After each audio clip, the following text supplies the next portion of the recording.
අයිබෝන් මට ගොඩක් කට්ටිය මැසේජ් කල්ලා අහලා තිබ්බා ඇයි අපි ආසාාවෙන් ආදරය කරන ආදරය ඉක්මනින් අපිව දාලා යන්නේ කියලව.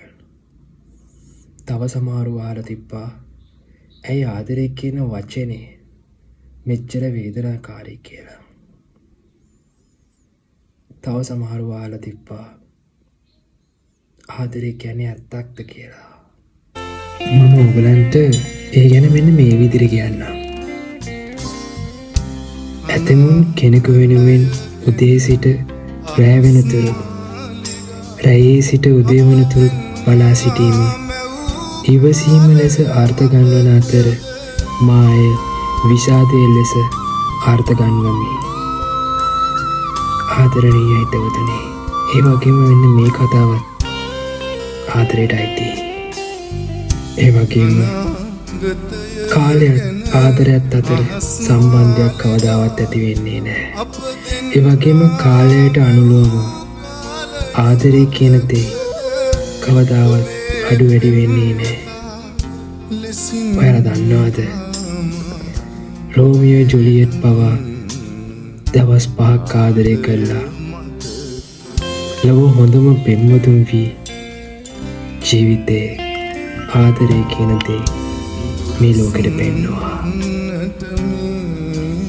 ආදරය කියන දෙයින් දෙන්නෙක් අතර කවදාවත් කිසිම දෙයක් බලාපොරොත්තු වෙන්න එපා.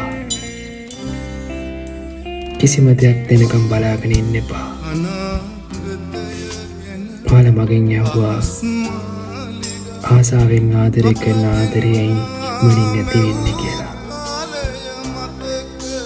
ඒ ආපු හැම කතාවකටම ලස්සන උදාහරණයක් තමයි මම මේ දුන්නේ. රෝමියෝ ජුලියට් දවස් 5ක් ආදරය කළා. ලොව ඉන්න හොඳම පෙම්වතුන් වෙන්න පුළුවන් වුණා නම් ඔයා ආදරය කරපු දවසක් හරි ආදරය කරපු ඒ ආදරය ඔයාගේ ජීවිතේ තියෙන හොඳම ආදරය කරගන්න. යන්න හදන හැමෝටම ආදරයෙන් සමුදෙන්න. ආදරයෙන් යන්න දෙන්න. වෛරයක් හිතේ ඇති කරගන්න එපා. ආදරය කියන්නේ කවදාවත් සදාකාලික දෙයක් නෙමෙයි. ජීවිතේ ලැබෙන්න ඕන හැමදේම වෙලාවට පස්සේ ලැබෙන කියන කතාව ඇත්තක්. එතකන් ඉවසන්න. ජීවිතේට ලැබෙන්න ඕන කෙනා හරිම කෙනා ජීවිතේට ලැබෙනකම් ඉවසන්න. ඉතින් ගිහින් එන්න.